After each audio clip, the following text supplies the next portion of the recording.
very proud of what Lewis has become. Faculty and staff and administrators who really are very competent, dedicated, scholarly. The university community is all about people.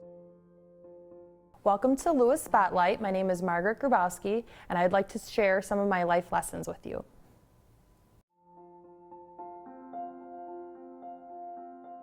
My childhood was great. I am the oldest of 2 children. I have a younger sister named Madeline, who's also a Lewis graduate. I was born in Chicago, and I still live there. My parents had the biggest impact on me and my sister growing up. Always had rules to follow, chores to do, had family dinners. Family dinners are still very important in our house, making sure that we had family time. We were always involved in different sports and activities, and our parents always made sure that they were at every game, every dance recital, anything that they could be at. Our parents gave us a lot of opportunity that I don't think they had when they were younger. And because they didn't have those opportunities, they wanted to make sure their children did.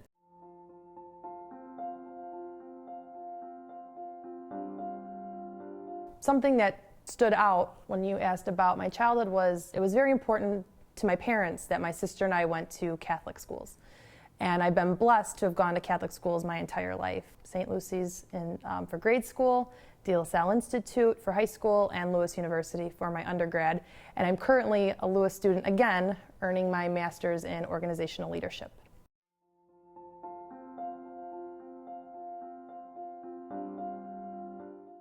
I think the major life lesson I learned from my childhood was to always work hard and give 100% in whatever it is that you're doing.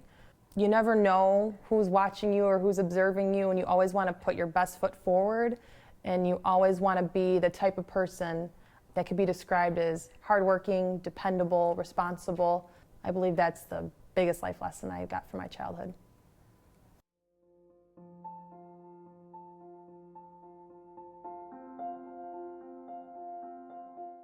I came to Lewis University as a student because it had everything I was looking for when it came time to go to college. It was a small to mid-sized Catholic school that was close to home. Growing up in Chicago and kind of being a homebody, I didn't want to go too far away. So Lewis was the perfect fit. And then on top of that, coming from De La Salle for high school, which was a Christian Brothers school, and Lewis being a Christian Brothers institution, it seemed like a perfect fit. I've thought a lot about the reasons why I loved Lewis, especially when I worked at De La Salle, because I was working with high school age students. A lot of times the students would ask me, Miss Grabowski, where did you go to school? Why did you like Lewis? And I would give them an honest answer. I told them the reasons that I shared earlier. It was the size that I wanted. It was in a location that I wanted. The program that I wanted. Lewis fit me very well, and I feel like I flourished here. For a student that is here, that maybe isn't enjoying themselves at the moment, I would advise them to think which aspect of school is not fulfilling. Is it their educational experience? Are they in a program that they thought they'd like it, they don't? Is that the problem? Is it that this is the first time they're away from home and it's new and scary and they may not have as many friends as they thought they would have by this time? I would first ask them to figure out which avenue and which aspect of school that they're not enjoying, and then take the steps to make that better. If it is their program that they're not enjoying, they may have to talk to their advisor. There might be a program on campus that they might really enjoy. I would definitely seek out, the academic resources if it's with the program. If it's something social that they're having a problem with, which can be difficult for a lot of people, especially if you are the only person that that went to Lewis and you kind of are by yourself, I would say to maybe join some activities. If you've joined activities, start making deeper connections with people. I found it very hard not to make friends on this campus, and I think that was another reason why I liked it, was because I felt that it was a very welcoming environment.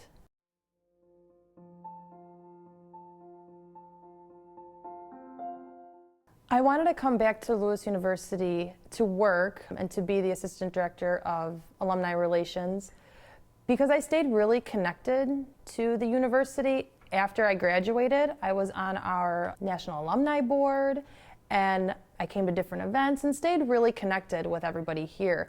And when the opportunity came to work here, I really seized it because I liked being able to connect the current students with my fellow alumni of the university.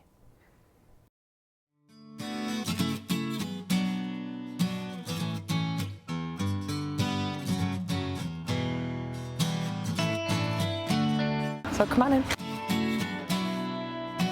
So this is Alumni House. This is where I work. And my office is upstairs. And this is my office.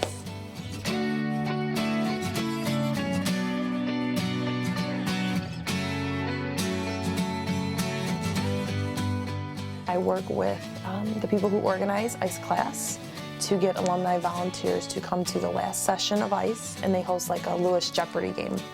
So that's my big project. So she's all set. Yes. All right, bye.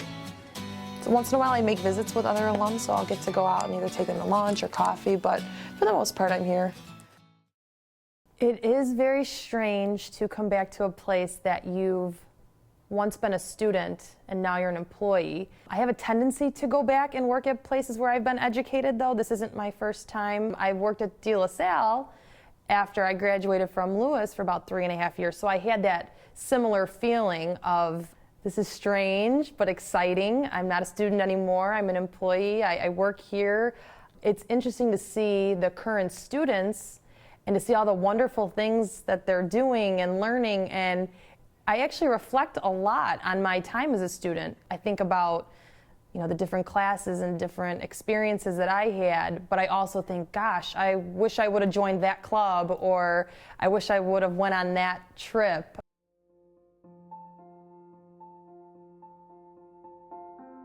I tend to be very reflective as an employee now here at Lewis. I think I reflect on my friends and all the fun things that went on. I mean, yes, of course, your schooling and your education is the most important thing, but you remember the times sitting in Charlie's having dinner, and you remember going back to your room after class to take a nap and staying up till 4 a.m, or, I remember and think about all of those experiences the most, I believe. And a lot of times I think about the space that we're in. I think about my time in the TV station and the friends that I've made and still talk to.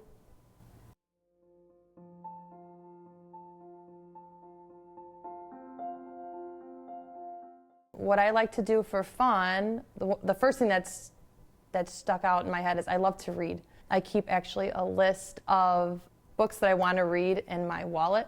I always try to be reading something, and so that when I finish a book, I kind of can go back to that list and cross it off, find a new book. I really love to read.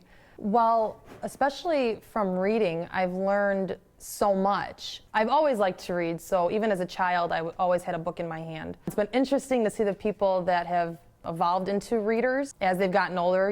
They always make fun of me, oh, you're such a nerd, you like to read. Whatever you can learn, you can watch it on TV or watch a movie. And now that they've grown up and they now like to read, they're like, oh, I get it. I feel like reading opens up so many worlds to you, and it's always good to read different things so that you're able to be a conversationalist. So many times I find myself saying, oh, I read about that, or I heard about that and I followed up on it and I researched it. So I think from my hobby of reading, it really keeps that love of knowledge, love of learning at the forefront and helps you to better connect with people. I also enjoy hanging out with my family and friends, and especially now that I'm in school, time is even more precious, so to make time for my family and friends is huge. I love to watch sports. Those are pretty much the things I like to do in my free time.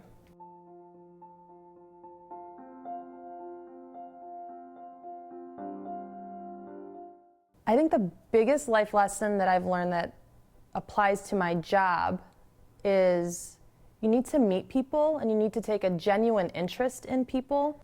Networking might seem like a scary word, or we shouldn't label things networking because they seem a little scary. But every single day when we go out and talk to people and listen to them and meet them, we're networking. And networking is so important because you never know where your next job, your next adventure, your next opportunity is going to come from, or from whom.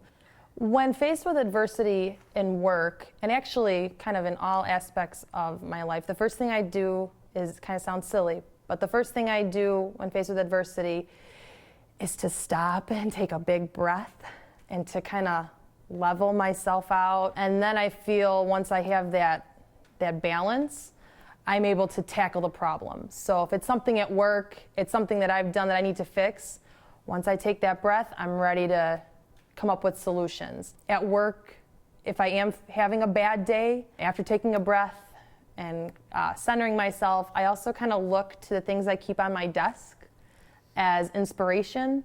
So the pictures of my loved ones, the little items that are special to me that I keep on my desk, I kind of look at those things to kind of give myself that confidence, and then I'm better to face the bad day. That lesson, that motto is something that I incorporate in all aspects of my life. Whether I'm on the phone with an alum that maybe is getting a little impatient or has had a bad experience at an event, or whether it's I'm in line at the grocery store and the cashier isn't checking out as fast as I want. I think keeping in mind that everybody has a story is the most important thing you can live your life by, important motto. I cope with being let down by, again, kind of taking a moment, however long that moment may take, to just kind of reflect and think about myself too. How did I attribute maybe to this negative side of someone? Was there something I could have done better in this relationship? I looked to myself first to see if maybe there was something I could have done better.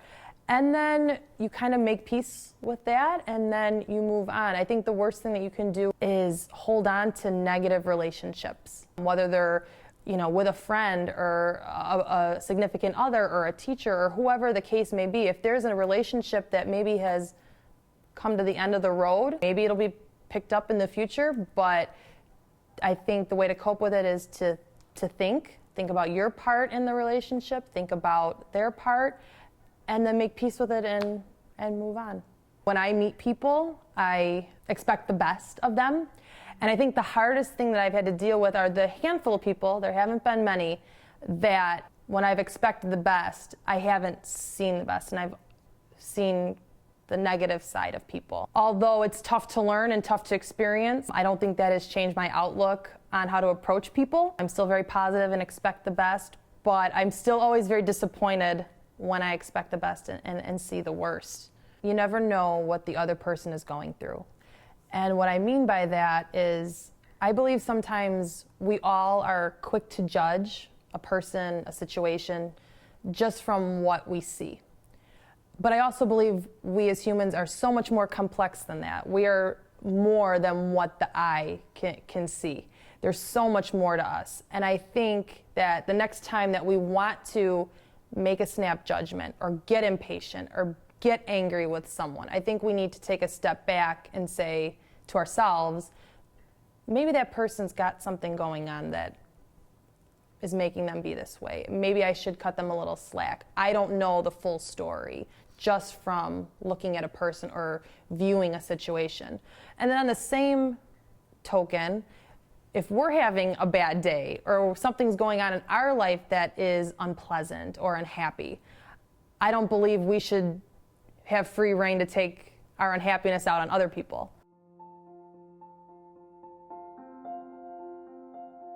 The advice I would give to current television students, a few things. First piece of advice I would say is to take advantage of every single opportunity that you have here at Lewis, with the smaller class sizes, professors who are willing to give one-on-one attention. I think you have such an amazing opportunity at your fingertips that you're going to decide how much of the knowledge you retain. Are you going to spend time in the TV station, or are you just going to do the bare minimum and then leave and expect everything to be okay. First and foremost, get into the TV station, get your hands involved in as many projects, and take advantage of your amazing faculty. That'd be the first and most important piece of advice. The second, don't be afraid.